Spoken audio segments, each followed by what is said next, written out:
Bueno, no sé si alguien quisiera compartir algo más de lo que leyó, de lo que le quedó resonando de antes, o algo que se haya escuchado, aprendido, leído en estos días, estas semanas.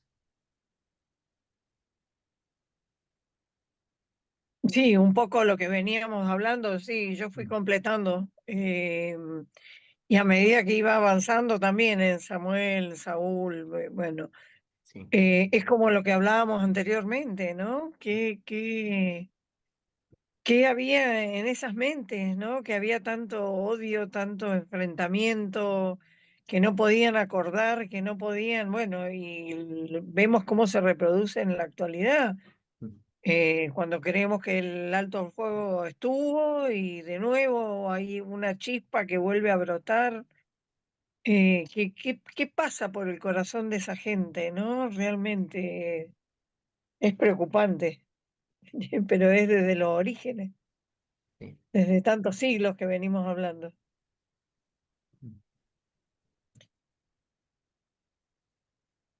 Sí, Mm. y que nosotros también como iglesia hemos hecho las guerras, varias guerras hemos Sí, comenzado de esa manera.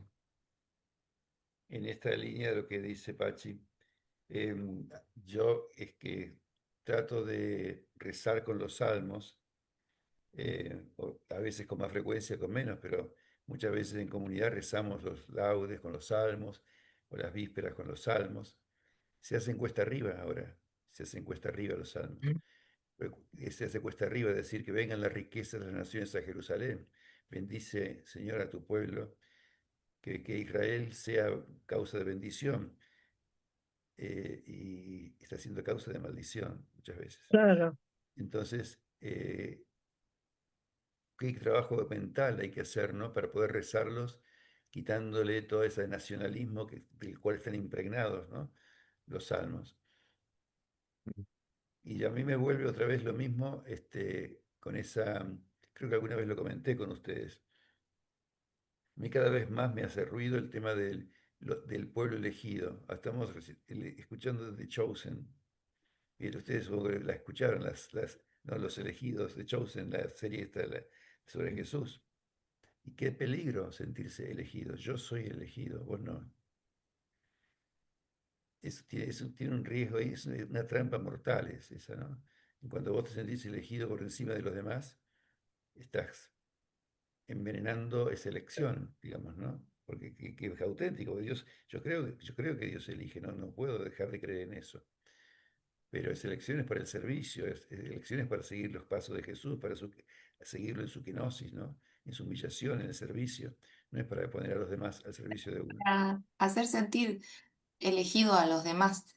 Eh, Hacía esta reflexión, esta misma reflexión con mis alumnas de trabajo social en el terciario y ellas, estábamos hablando sobre los títulos cristológicos y ellas me decían que les alimentaba mucho conocer a Jesús desde su no creencia, ¿no? Porque no son creyentes, porque entendían, ahora entendían cuando se dice Jesús Salvador, Jesús Hijo de Dios y Jesús Mesías, elegido, ungido, porque entendían de que a ejemplo de Jesús ellas tenían que salvar a los demás, hacer sentir, salvar de muchas maneras, ¿no? Consiguiendo un DNI para que tengan identidad, consiguiendo un laburo, un cupo laboral, qué sé yo, ¿no? Salvar, así se salva. Después, hacer sentir hijo de Dios a los demás, es decir, promoverlos cuando su humanidad está oprimida, ¿no? Hacer un trabajo de promoción humana, hacer que levanten la cabeza, ¿no? Que estén por encima de una humanidad aplastada. Y después decían esto, Mesías, ¿cómo leían ellos Mesías? Hacer sentir a los demás elegidos, que no hay un sector elegido, no hay un sector por encima de los demás, un sector elite, ¿no? Sino que la gente puede sentirse elegida, puede sentirse Mesías, ¿no? Qué bonito, esa hacían su lectura ellas.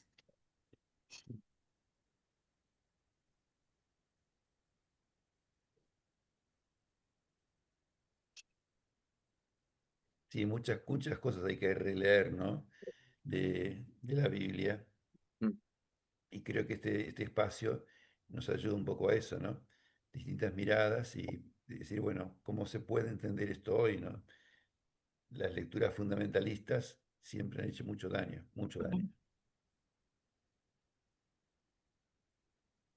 Sí, sí, que encima también pienso, vos recién lo nombrabas los salmos, Luis, y cuántos salmos hay que están en posición de víctima, que el mundo contra mí, que hasta cuándo, Señor, o nos hacían cantar nuestros cantos junto al río, pero cuántas veces también fuiste el victimario.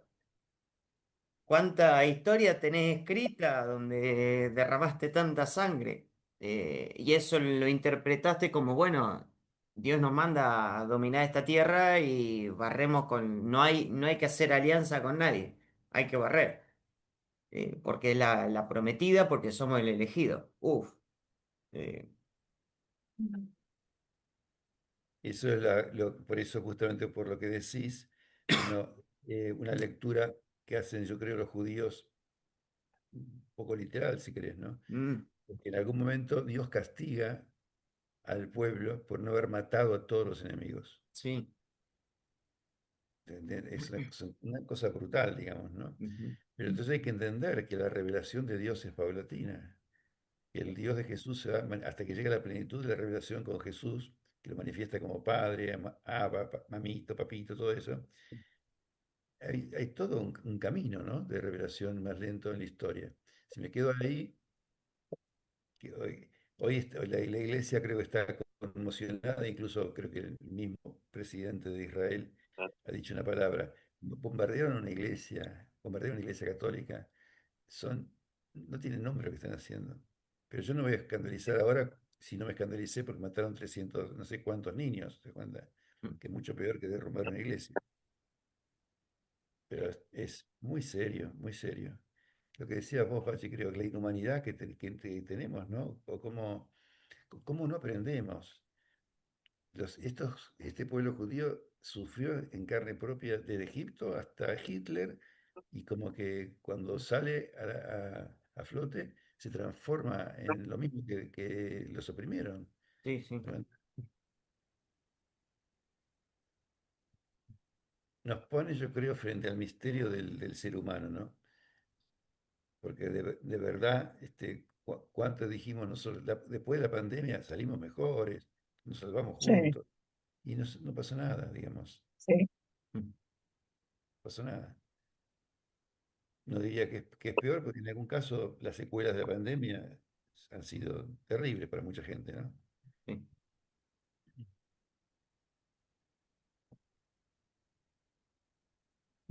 Bueno. Vamos a continuar entonces, vamos a dejar de lado un rato la sangre, porque los textos son un poquito más tranquilos ahora, que mucha gente se escandaliza de cuánta sangre chorreaba la Biblia. Sí, Eh, claro. y bueno, para comenzar esta etapa, este saltito, los voy a, les voy a compartir una canción que va a ir con letra, para que todos la podamos escuchar, leer, ir viendo la letra de lo que va diciendo.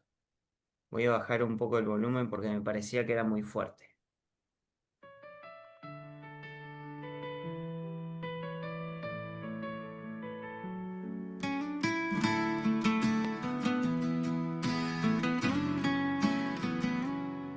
No eligió el camino fácil, ni buscó su comodidad. Eligió quedarse cerca, aunque no supiera más. No pidió certezas claras, no exigió una explicación. Solo dijo con firmeza: donde tú vayas, iré yo.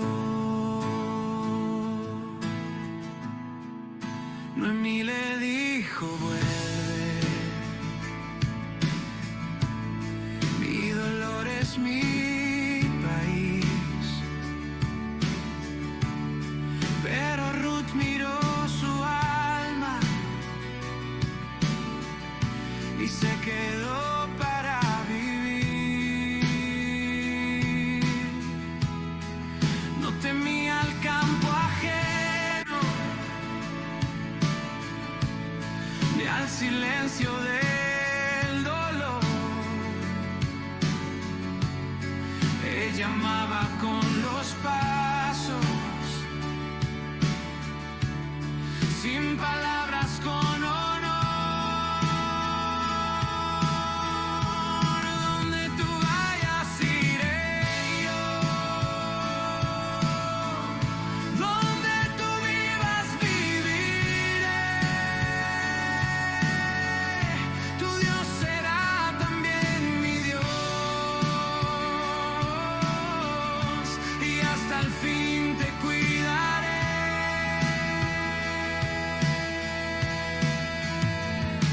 Fidelidad que no calcula, esperanza sin temor. Ruth no busca lo que falta, ella ya da lo que es amor. Fue en la espiga y en el viento que encontró su redención. Fue en la tierra de promesas que floreció su corazón. Y en la historia más sencilla, una luz se levantó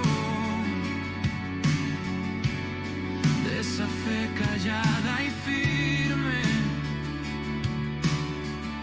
Nació el linaje del Señor. Donde tú vayas iré yo, donde tú vivas viviré. Tu Dios será también mi Dios, y hasta el fin te cuidaré.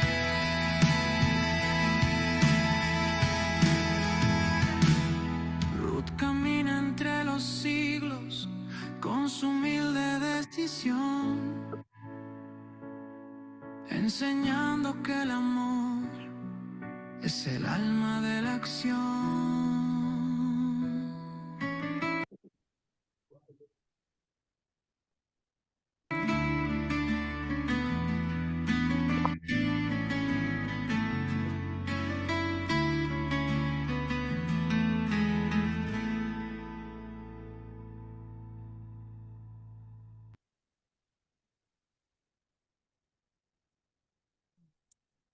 Emocionante, ¿eh?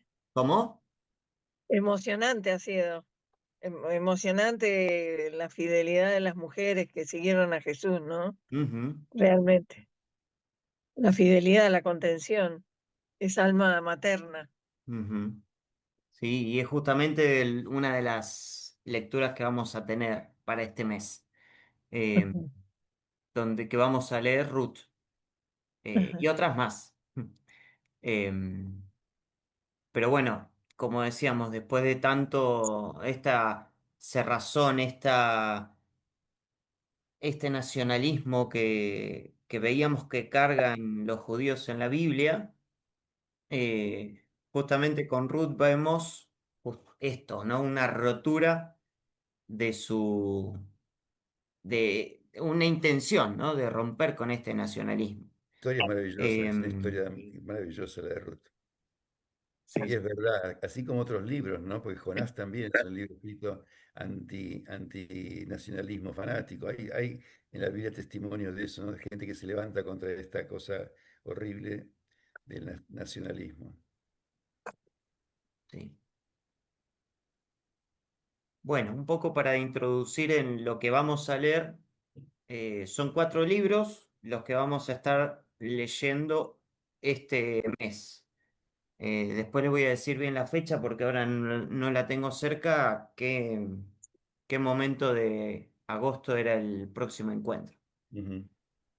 Bien, bueno, como les decía, Ruth es uno de los libros que vamos a estar leyendo en este mes. Por ahí la hemos leído o la hemos escuchado otras veces.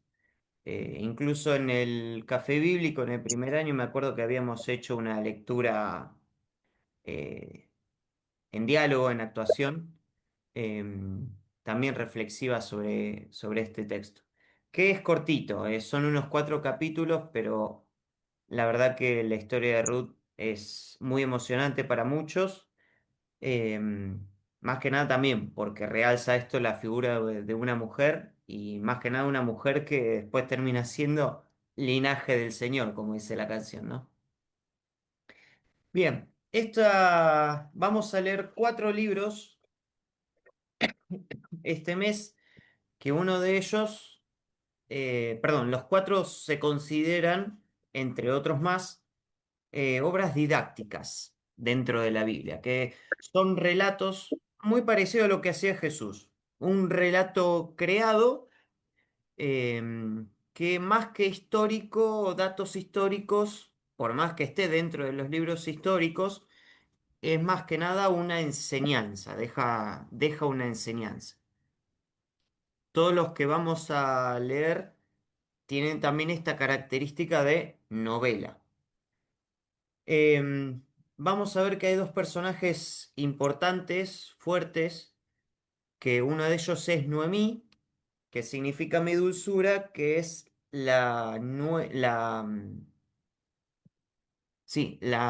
perdón, la suegra de Ruth.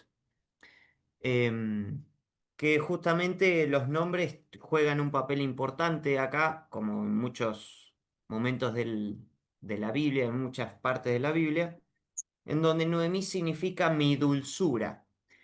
Pero Noemí tenía 2 hijos, esos 2 hijos se casan, Noemí era original de Belén. Tiene 2 hijos y se va por decisiones de su familia, se va a la región de Moab.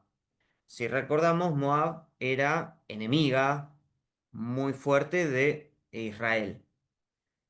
Em, para ubicarnos un poco es en la época de los jueces. O sea, el libro en sí dice, en la época de los jueces había una mujer, un hombre casado con una mujer llamada Noemí, que tenía 2 hijos, bueno, y después desarrolla toda la historia. En un momento, a Noemí se le muere el marido y queda viuda. Los hijos se casan con 2 moabitas, siendo ellos israelitas, y los 2 hijos se mueren también, quedando Ruth sola, viuda, con las 2 nueras. Y en un momento, Noemí dice que ya quiere que la llamen Mará, que significa amargura, por todo lo que estaba pasando, ¿no? También los hijos significaban enfermedad y fragilidad, los nombres de los hijos de Ruth. Em, y en eso también está Ruth, que significa amiga, que es justamente la característica que adopta esta mujer por su suegra. Está Orfa, que es la otra nuera, pero bueno, Noemí en un momento les dice esto de que cada una haga su camino, que la dejen y que hagan su vida por otro lado. Orfa creo que era, o Ofra, bueno. Em, Decide seguir camino, pero Ruth firme se queda con ella y le dice esto, siendo una extranjera, siendo una mujer que no creía en el Dios de Israel, le dice, tu Dios será mi Dios, yo viviré donde vos vivas. Y bueno, y por eso después necesitan volver a Israel, a Belén. Pero bueno, no sigo contando porque si no les cuento toda la historia de Ruth. Em, Justamente el libro de Ruth lo que trata de mostrar es cómo trabaja la providencia, que en este caso protege a Noemí, que tiene doble debilidad, ser mujer y ser viuda, además de que también pierde a los hijos que la sostendrían. En este caso, la hija postiza pasa a ser Ruth, que es una mujer extranjera, justamente de Moab, ¿no? Un enemigo acérrimo de Israel. Pero bueno, justamente es a propósito que Ruth sea extranjera y sea creyente de otra religión hasta que adopta y hace suya la de Noemí. Por eso pasa a ser, es esta extranjera que pasa a ser parte de Israel y que empieza a cumplir las leyes del Antiguo Testamento, además de adoptar a Dios como suyo, ¿no? Por eso el libro de Ruth también nos quiere mostrar un poco es esto, que hay personas fuera del pueblo de Dios capaces de oírlo, capaces de seguirlo y poder hacerlo suyo. No esto nacionalista de que si no naciste israelita, estás afuera, estás excluido. Justamente porque responde a una época, el libro de Ruth. La fecha estimativa en la que se escribe es en el siglo V, siglo IV antes de Cristo. Para ubicarnos un poco es cuando ya Israel vuelve del exilio y se vuelve a establecer en Israel, en la tierra de Israel, donde construyen las murallas, que reconstruyen Jerusalén, reconstruyen el templo, que es la época de Esdras y Nehemías. Que justamente Esdras es el sacerdote encargado de la parte más religiosa de la reconstrucción, encargado del templo también, en la que dice, bueno, todos los judíos que estaban acá y vinieron antes de que nosotros volvamos, si se casaron con mujeres extranjeras eh, y tienen hijos con extranjeros, rompan esos matrimonios, no pueden estar dentro del pueblo de Dios. En ese contexto surge este libro, que podría ser, no se sabe quién fue el autor, pero se supone que es justamente en relación con estas reacciones de los profetas posexílicos.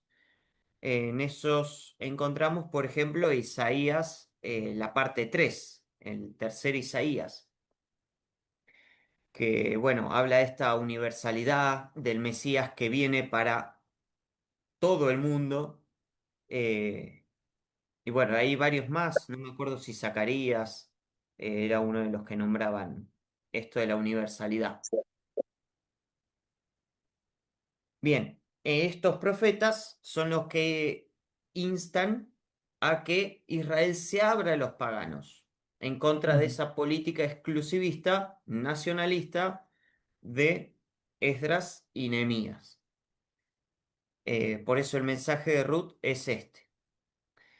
Y acá lo que aparece esta figura del Redentor, que Adri hoy la mencionó con el tema de las alumnas de trabajo social, en la que vos, este familiar que va a aparecer en la historia, debe ejercer este poder de redentor, que bueno, es según la ley del levirato, en la que un familiar cercano, ya sea el hermano del fallecido, em, debía casarse con esa viuda para darle descendencia. En este caso, eh, este familiar no se iba a casar con Noemí, sino con Ruth, justamente para perpetuar esto del el nombre del difunto. Que también aparece la figura del Goel, o pariente cercano, traducido, ¿no? Que es el encargado de proteger los derechos y bienes de las familias en las que se incluye el levirato. Entonces, este vos va a ser el redentor por estos lados, tanto por la descendencia de sangre como también por los bienes que tenían eh, la familia de Noemí, que este vos la iba a heredar en este matrimonio que iba a ser con Ruth. ¿Claro hasta acá? ¿Pachi? Sí, sí, no deja de ser también preocupante, ¿no? toda Por, la influencia económica, porque es todo trabajar por el bien económico, viste, dejando de lado cuántas cosas. ¿En qué sentido no estaría Y entendiendo? que esto que iban haciendo, no lo hacían, o sea, como un mandato de Dios, un mandato del corazón, lo hacían por Mm. mantener una herencia, por mantener una continuidad. eh, ya comenzaban esos mandatos, viste, económicos. Claro, sí, igual, ojo, porque por más que sea algo parte de la ley, la idea era no dejar desvalido al que, al que perdía una propiedad o a la persona que quedaba viuda. Era esto de la reconstrucción. Eh, Nosotros después cristianos vamos a tener esta imagen del Redentor en Jesús, obviamente, ¿no? Sí, No porque nos tenga que devolver algún derecho perdido, algún bien familiar o algo, eh, sino más el devolver la vida. Justamente esto va orientado a eso. Por ejemplo, sí, está en juego lo económico, pero por ejemplo, yo, Juan, vamos a suponer que entraba tanto en deudas que perdía mi casa y terminaba siendo esclavo de alguien más. Justamente este pariente era el que me iba a sacar a mí de esa situación de esclavitud. Hay un pariente, alguien que, por más que esté obligado por una ley, por así decirlo, sí, nos podríamos enfocar en la parte legal o económica o en esta parte del rescate. ¿Me explico, Pachi? sí, sí, sí, está bien. Que Hay, es hay- justamente devolverle esa dignidad a la persona, de Ujú. sacarla de ese lugar de muerte, de fuera de la dignidad, de ninguneo, ¿no? Sí, sí. Sí, Luis. Sí, en la Biblia también hay un caso en que hay un hermano que debería cumplir esta función con su nuera, digamos, porque el marido había muerto, y no lo hace, no termina de realizar el acto sexual completo, justamente por un poco, quizá por lo que dice Pachi, porque se queda con la herencia él. Si aparece un descendiente, un sobrino, tiene que repartirla, ¿no? Y Dios castiga fuertemente a ese hombre que comete ese delito, digamos, de no fecundar a su nuera, Mm, a su cuñada, digamos, a su cuñada. claro. claro. Em, por eso.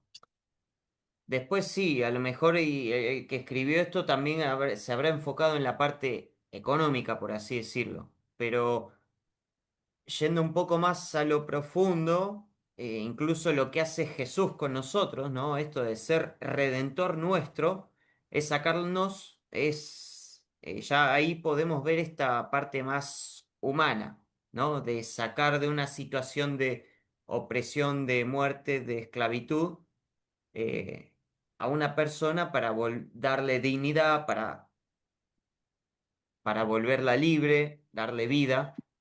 O sea, se puede enfocar desde ese lado. O sea, deberíamos enfocarlo más que nada de ese lado, ¿no? Más allá de lo que sea bien económico o descendencia de sangre o Ah, herencias. Eh, Sí, pero me parece que es mm, la idea, que la intención, es claro. un tema a conversar, ¿no? Pero me Ujú, parece que viendo que la viuda sin hijos estaba condenada a prostituirse o a sí, venderse como esclava o a pedir limosna, no hay ninguna duda ujú. que esta ley es un modo de cubrir una vida, digamos, de cuidar una vida. Me claro. parece a Sí, mí que más después lo económico es posterior, yo creo. Pero la idea central de esta ley, difícil de cumplir y que nos llama tanto la atención a nosotros, porque además en varias veces aparece esto, ¿no? ¿Se acuerdan la madre en el libro de Macabeos, esa mujer que tiene, este, como que Sí, después siete cita, hijos. no, perdón, que le citan a Jesús, lo ponen atrás. Había una mujer que tenía, murió uno, murió otro, murieron los siete, ¿de quién era hijo? ¿No? Es esta misma ley que estás diciendo vos, ¿no? Y yo creo que es por defender a la mujer, al débil, ¿no? Claro. Parece a mí. Claro. Bien, seguimos entonces. Bueno, ahora vamos también a leer el libro de Tobías. Son cortitos, además de novelas, son entretenidas, no hay tanta sangre o tanta geografía, tanto de que se fueron a la ciudad de tanto. Son más relatados, más novelesco, eh, y además son un poco más cortos de lo que hemos leído, y más rápido, más ágil. Bien, Tobías. Acá vemos en una imagen en la que está caminando con una persona mayor, todavía sería el joven. Después no voy a hacer spoiler de lo que vamos a leer ahora. Igualmente después vamos a descubrir quién sería esta persona mayor, por así decirlo. Bien, es otra obra didáctica, otra novela que tiene un mensaje que más que presentación, relato histórico de los sucesos, es más dejar una enseñanza.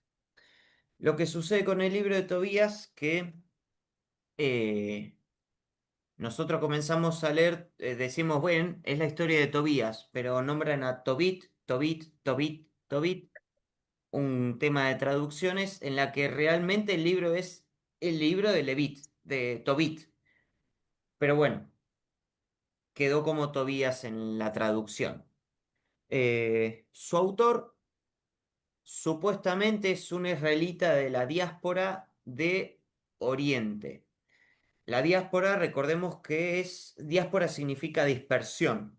Eran esos judíos que no estaban en Israel. En este Ujú. caso, la diáspora de Oriente, diríamos los judíos que quedaron en Persia, en el imperio persa, después de volver del exilio. Bien, el autor, eso, no se sabe quién fue, podría ser de aquella zona. No es una historia que ocurre en Israel.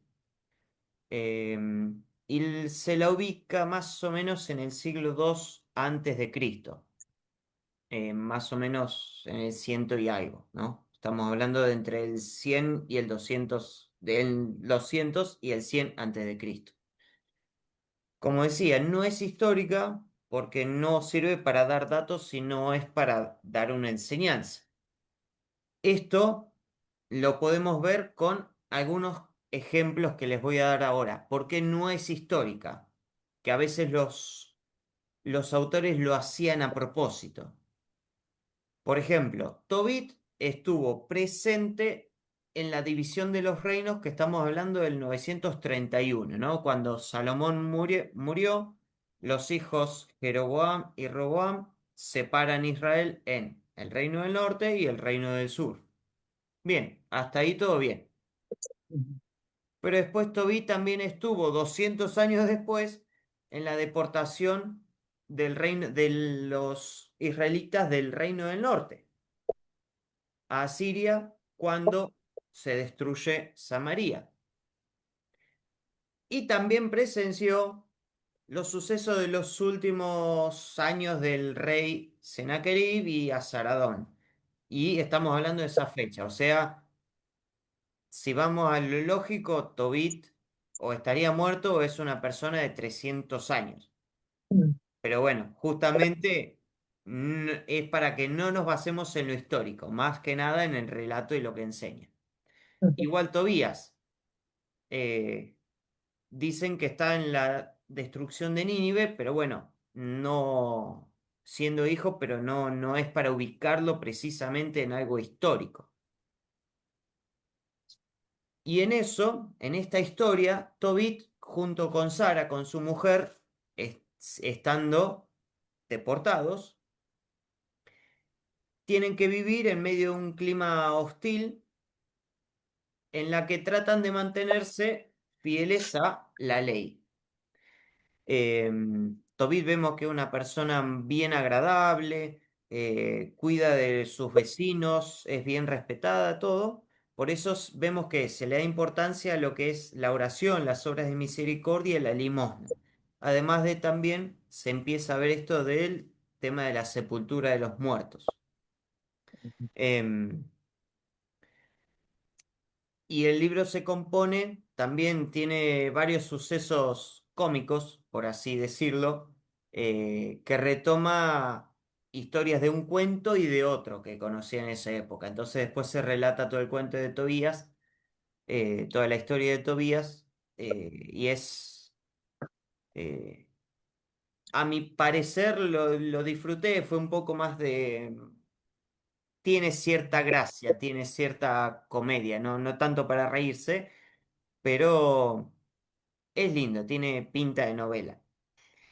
Y en eso también el que está caminando al lado del Tobías es Rafael, el ángel Rafael, que ahí se empieza a hablar con esta doctrina de los intermediarios. Israel ya en el siglo II ya tiene trabajada esta doctrina de los intermediarios, habla ya más la presencia de los ángeles y todo.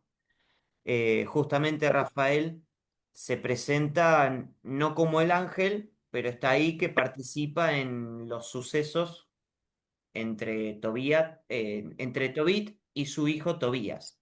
Entonces lo ayudan a resolver algunas cosas y, y bueno, pero ya ahí se nombra un ángel, ¿no? Y lo conocemos.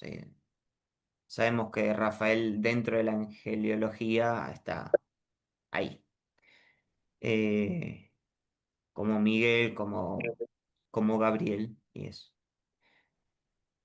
Bien, Sí, algo, decía, decía sí. algo decía algo del perro, por favor. Bueno, y el perro está, o sea, yo generé la imagen y cité que esté el perro porque me pareció raro, porque en la historia dice, y los acompañó el perro, como si fuera la mascota, no sé. Después el perro no hace más nada. Y creo que cuando recién están volviendo, ahí lo vuelven a nombrar al perro. No sé, es un personaje que aparece ahí, no sé qué resuelve en la historia, pero bueno, lo nombran como un compañero de viaje. No sé Bueno, si es por algo en especial. la falta de astucia del perro en el caso de uno de los jueces de Mm, Jefté hace que Jefté mate a su hija, ¿no? Porque el perro no se dio tiempo. Qué importantes son los perros. mm, claro, sí, cierto.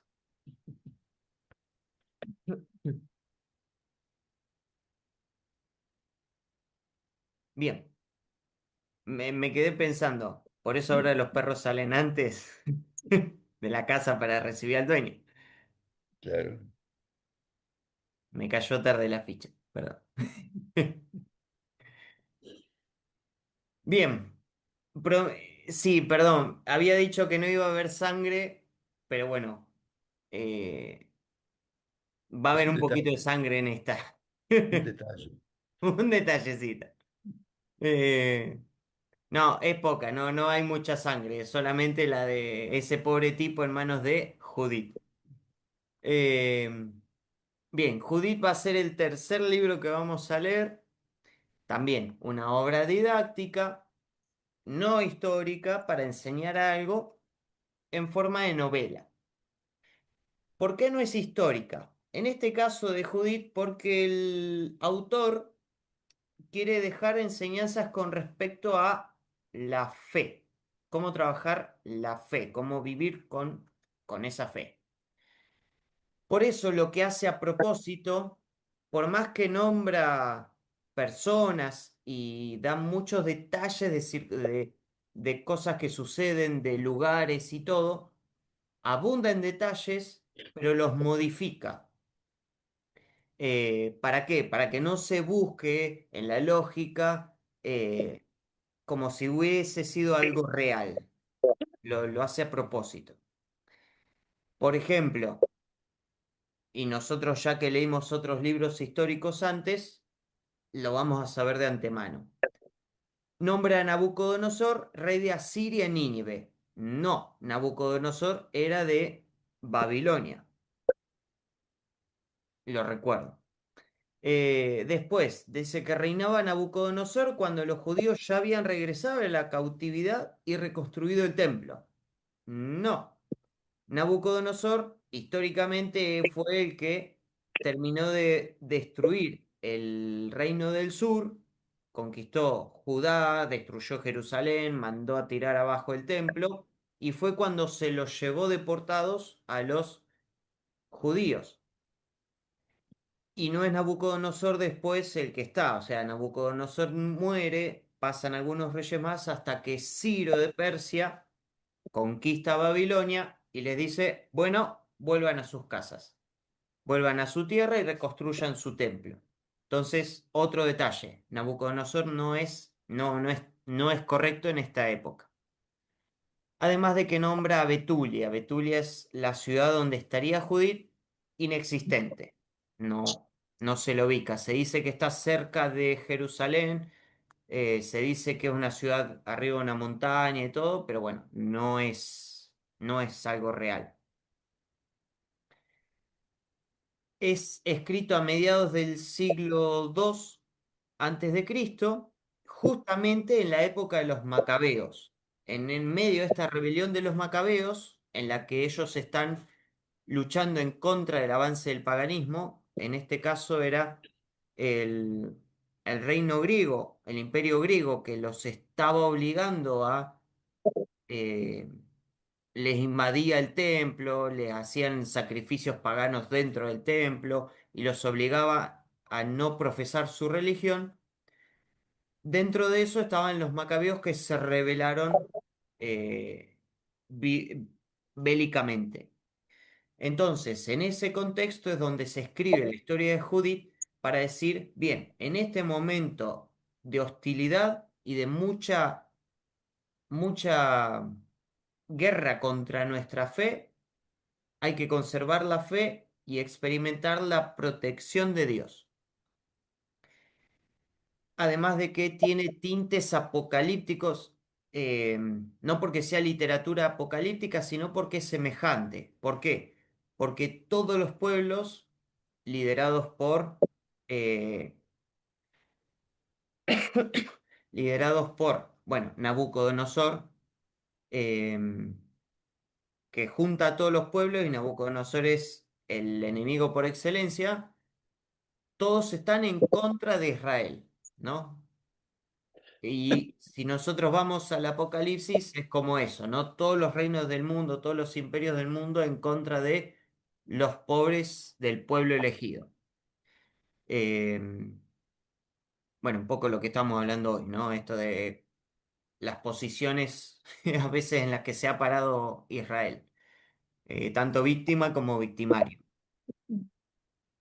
Pero bueno, es una semejanza. Esto no lo invento yo, lo saqué de las introducciones de la Biblia de América. Eh,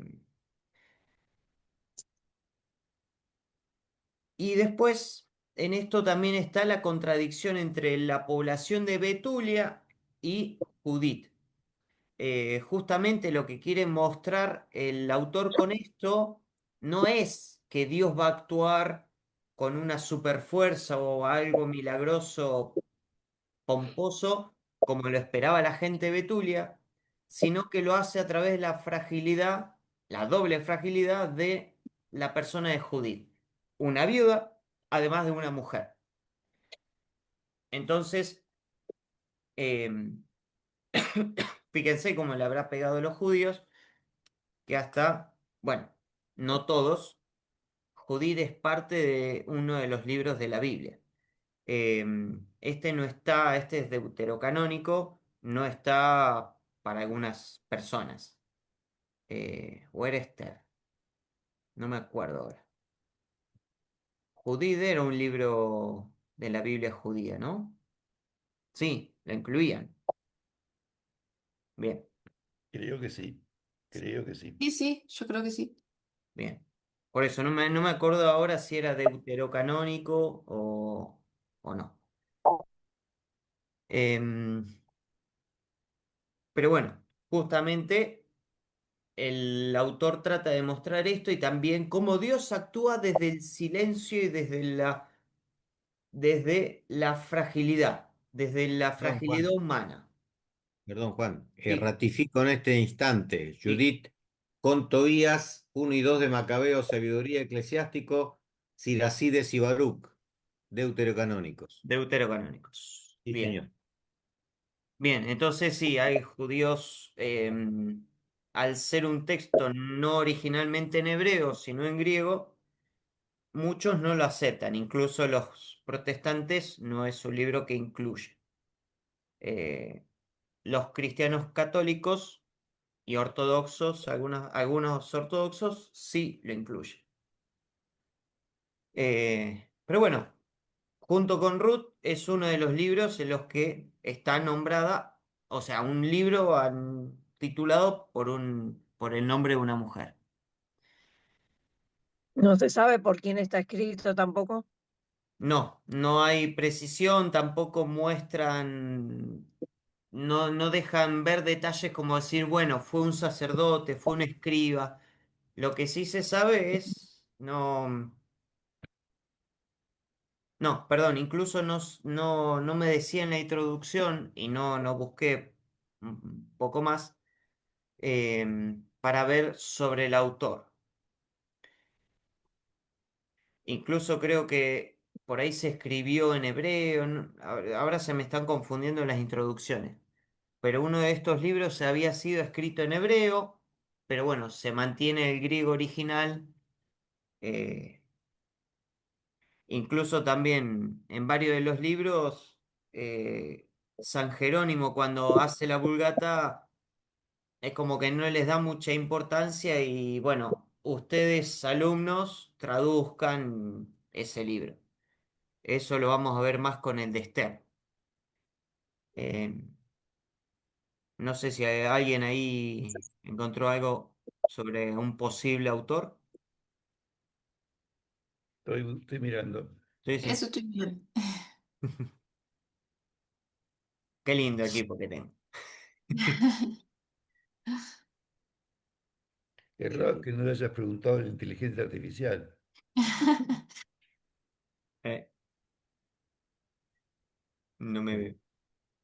Así como que trabajo. O buscaba en otro libro, sí, capaz que. En arameo, su original se perdió.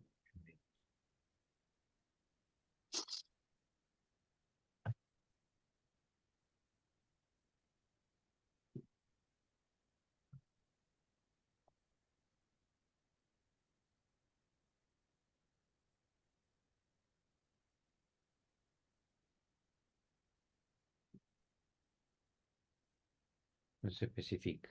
No, Por un autor judío desconocido, probablemente del siglo II. ahí. Ah, está abierto el micrófono. Sí. Dice. Entonces, ¿encontraron algo? Dice que la obra parece haber sido escrita en hebreo o en arameo, pero el original se perdió. Sí. Solo se conserva la traducción griega. Y papá encontró Autor que judío desconocido del siglo II aproximadamente, Sí. durante Y, el periodo de los Macabeos. claro. Y seguramente estaba dentro de Israel. Eh, seguramente adentro, porque si hubiera sido de la diáspora era un suceso que no iba a poder vivir como para escribir judío. Claro. Eh, así que sí, seguramente era un judío de Israel que, bueno, en esta rebelión de los macabeos y tratar de mantener la fe ante una situación muy hostil, escribe y le da esta acción a esta mujer, ¿no? A esta viuda y que es Judith. Que la cabeza que tiene ahí es la de Holofernes. Era el general que estaba acampando en el sitio a Betulia. Bueno, y justamente Judith, ante el temor que tenía el pueblo de Betulia, eh, reza a Dios y trama algo y se va. O sea, va al campamento enemigo. eh, y bueno, y ahí justo en ese campamento una noche aprovecha a decapitar al general. Y bueno, no voy a contar más, porque si no hago spoiler. Pero bueno, justamente esto. El motivo de este libro también es eso, de la protección de Dios es todo, pero que también es parte de la acción humana, no esperar algo milagroso, supremo, un espectáculo de fuegos artificiales por parte de Dios, sino que también Dios obra en el ser humano, a través del ser humano, y en este caso lo hizo a través de Judith. Judith. Exactamente. Por supuesto, a propósito, ¿no? Que sea ella, no habrá elegido a alguien al azar, a una, bueno, entre varón o mujer. Es a propósito. Y después, otra mujer que tenemos para leer, otro libro que tenemos para leer, y este es el cuarto y último de este mes, salvo el de Ruth, que son 4 capítulos, entre el de Tobías, Judith y Esther. Son unos 14 16 capítulos, pero pasan rapidito. No son largos como los otros, o pesados. No es una lectura pesada. Bueno, también otra obra didáctica, una novela, no es histórica. También en este caso es referente a la fe, ¿no? Deja una enseñanza con respecto a la fe, de vuelta, en una situación hostil, pero es en otro contexto. No estaríamos dentro de Israel, sino en el momento de la deportación. Y acá especifico, los acontecimientos suceden más o menos en el siglo V antes de Cristo. Estamos hablando en época de deportación, o de la diáspora judía, ¿no? En la que, bueno, justamente estos acontecimientos vemos que está destinado a fortalecer la fe de los israelitas en un momento crítico de la historia.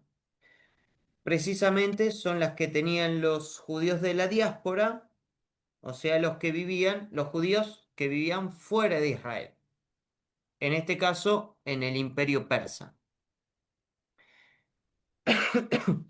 cuando intentaban mantenerse fieles a la ley en un ambiente antijudío. Ahí se nombra un rey, en realidad se nombra dos, ahora les voy a decir por qué.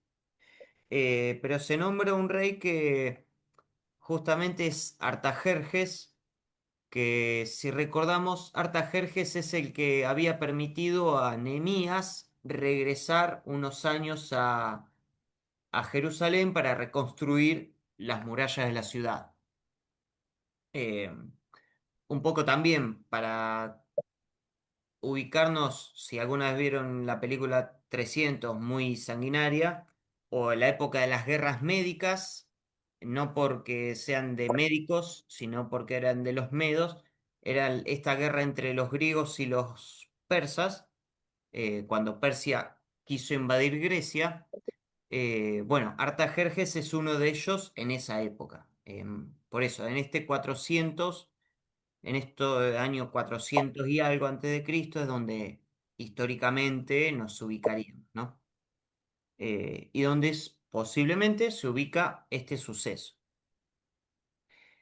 Y justamente lo que trata de demostrar también, como en el caso de Judith, que Dios mueve estos hilos de la historia de una manera misteriosa para el ser humano, pero suceden, en la que también el ser humano tiene que mantenerse en su fe.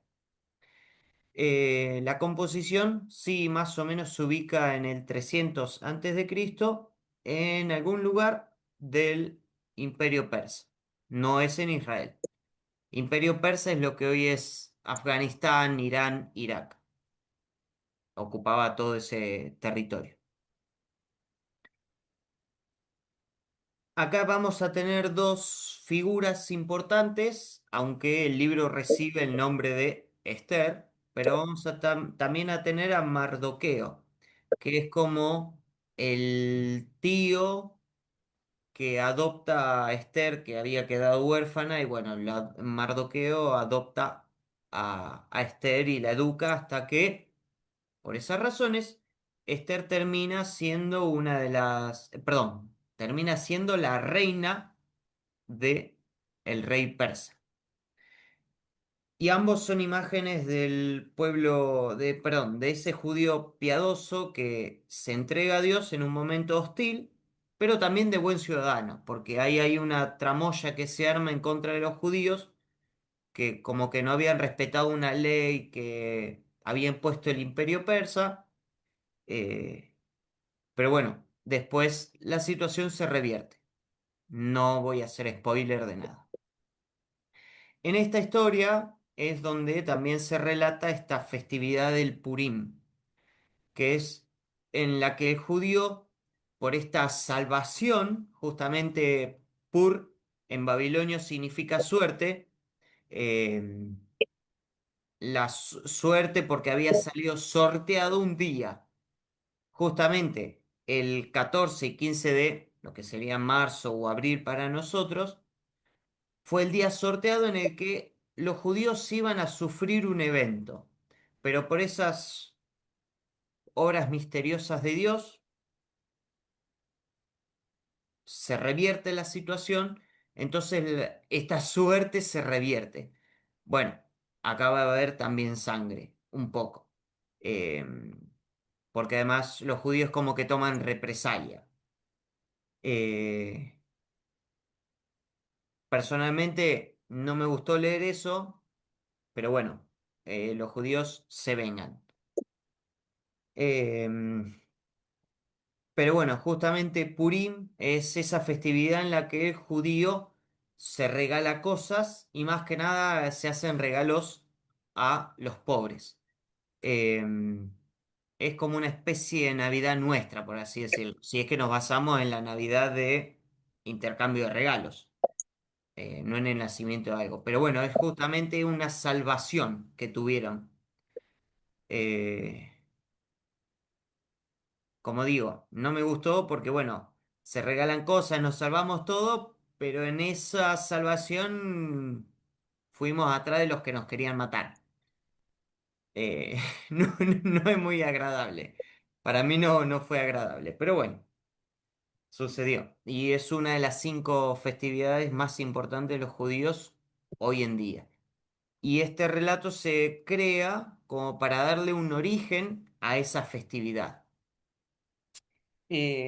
No sé, ¿alguien quería agregar algo en torno a esto del Purim o del libro? Bueno, yo hace un par de años atrás encontré en una búsqueda de celebraciones judías que tenía que preparar, no me acuerdo para qué trabajo, eh, sobre todo un perfecto video cortito, breve, donde una señorita judía, por supuesto, contaba y decía una frase más o menos así: ningún judío puede ser feliz si hay alguien que tenga hambre, o algo así era el tema, ¿no? Entonces, ese día, todo el mundo salía a las calles a compartir con el resto, con el más pobre y demás, con vestiduras blancas y todas esas cuestiones también, esto de la donación. O sea que ese día todos, hasta el más pobre, tenía que ser feliz, digamos, ¿no? De alguna manera una celebración que, bueno, yo no me acuerdo de dónde venía, ahora sí me hiciste acordar con este proceso. Gracias, señor profesor. Sí, incluso en el relato lo muestran, que tiene que ser una festividad, tiene que ser un día en el que se festeje, se celebre, no haya fiesta, banquetes, todo. Bueno, ese día también salieron a matar, pero bueno, por suerte se quedaron con la parte linda de la fiesta y los regalitos y las donaciones. Eh, y no salieron en contra de, bueno. eh, pero justamente este Por ahí relato, sí. digo que por ahí hay que, cuando nos encontremos de vuelta en agosto, Ujú, ya con la lectura hecha, ver qué hermenéutica hacemos nosotros de esta lectura, ¿no? exactamente. Eh, Sí, estaría hay- bueno. Como vos dijiste, ¿no? Hablando de sangre, Mm, hay mucha, ¿no? sí, La misma crucifixión es sí, simplemente sangrienta, ¿no? Pero a ver qué lectura hacemos de eso después. ujú, exactamente. Y en este, yo igual después lo voy a, como somos pocos acá, después lo voy a agregar al grupo, explicar mejor. Porque, ay, hola Lili, no te había visto, no había visto que entrabas. En este libro de Esther, justamente pasa esto es uno de los que San Jerónimo no le da mucha atención para hacer la Vulgata. Y lo entregó. Bueno, tomen. Y sucede que en el libro van a ver como que suceden dos cosas paralelas. Incluso hay dos reyes, por eso les dije que hay dos reyes.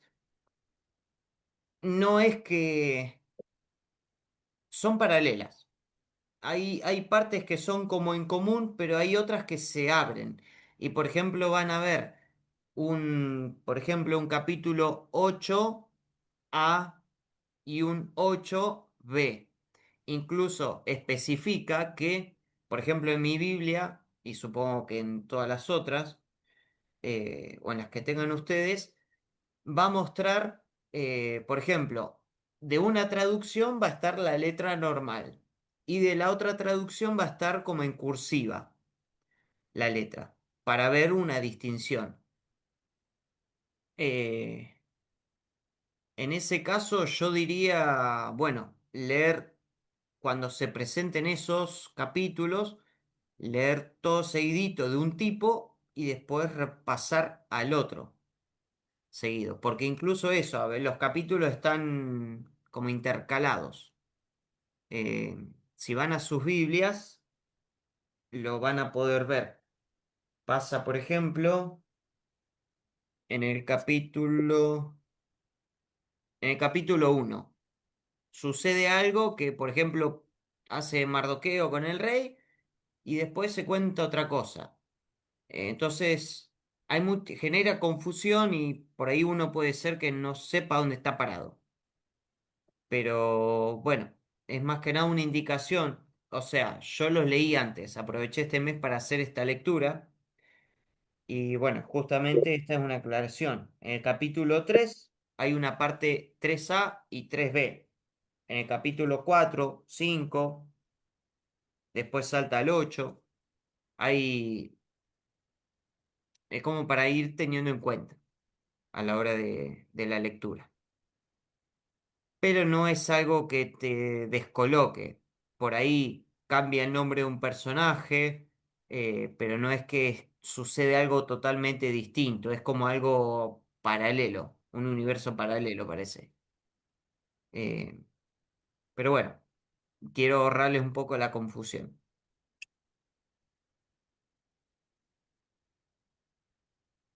No, no me acuerdo si el libro de Picasa explica algo de eso, pero bueno, sí, o sea, las historias de lo que se va a leer en el libro de Picasa está. Eh, Después vamos a ver, Omaru o yo les pasamos el escaneo de las páginas como hemos hecho últimamente. Bueno, y hasta acá lo que vamos a leer, y bueno, esto se lo hice a modo de introducción y voy a tratar de hacer así. Voy a ir pasos adelantados con la lectura para también después en nuestros encuentros ir dándole una introducción a lo que van. Sí, Esther Macabeos. Ahí está, sí, en una misma página están. Página 86. Página 86 del libro Ciudad Biblia. Perfecto. Seguimos libros históricos. Vamos a seguir hasta terminar de leer en unos meses el Hecho de los Apóstoles, que es otro libro considerado histórico.